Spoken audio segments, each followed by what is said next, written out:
Did the Court of Appeals err holding that the defendant was not equitably estopped from relying on the statute of repose to defeat a construction defect claim?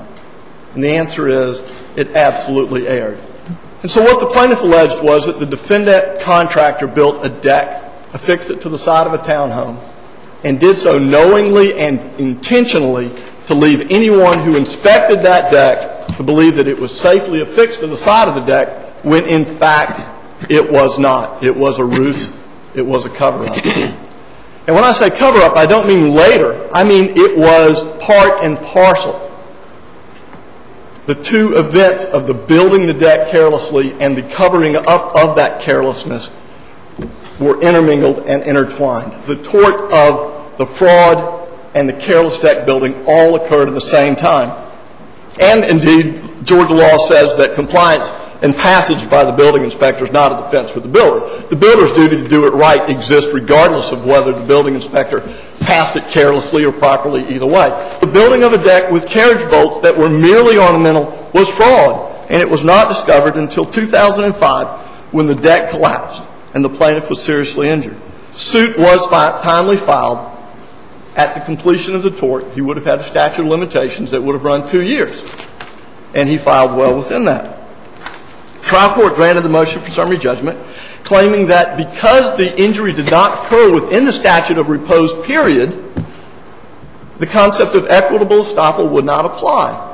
The Court of Appeals followed up on this and made the same ruling. The problem with that is, if there is equitable estoppel, the very term of equitable estoppel means you, the defendant, is estopped from using the sword of the statute of repose as a defense. Court of Appeals' error was, well, the plaintiff was not injured within the statute of repose, therefore he doesn't get the benefit of equitable estoppel gutting the statute of repose as a defense for that defendant. I believe the very best case is the Canton Lutheran Church case versus Savick. That case is at 507 F sub 873. It's a case relying on North Dakota law. It was indeed cited by Hill versus Fordham, which is a Georgia Court of Appeals case that talks about and describes equitable estoppel.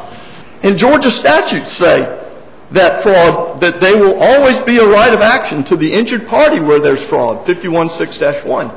And what the court said is, you are equitably estopped from relying on the statute of repose as if it never existed.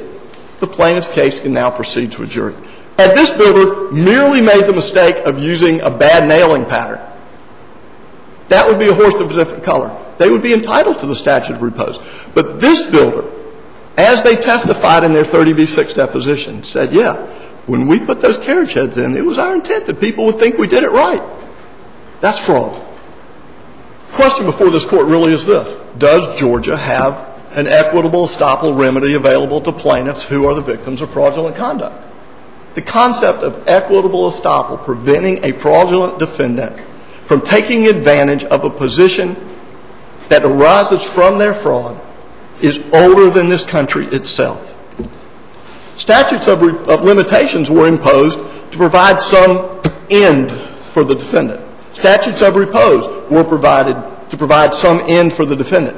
But these are only available to defendants who are non-fraudulent. Now, the defense just got up and basically talked about the necessity of there being a deterrent effect by the conduct of the defendant. That is a fraudulent concealment concept. Fraud cannot toll a statute of repose. There is no tolling of statute of reposes under Georgia law. But if you are equitably estopped from relying on it, it simply doesn't exist as to you. In conclusion, Georgia does have a statute of repose, but more importantly, Georgia does not condone fraudulent conduct. And the remedy for plaintiffs who are the victims is equitable estoppel. Thank you. Thank you, counsel.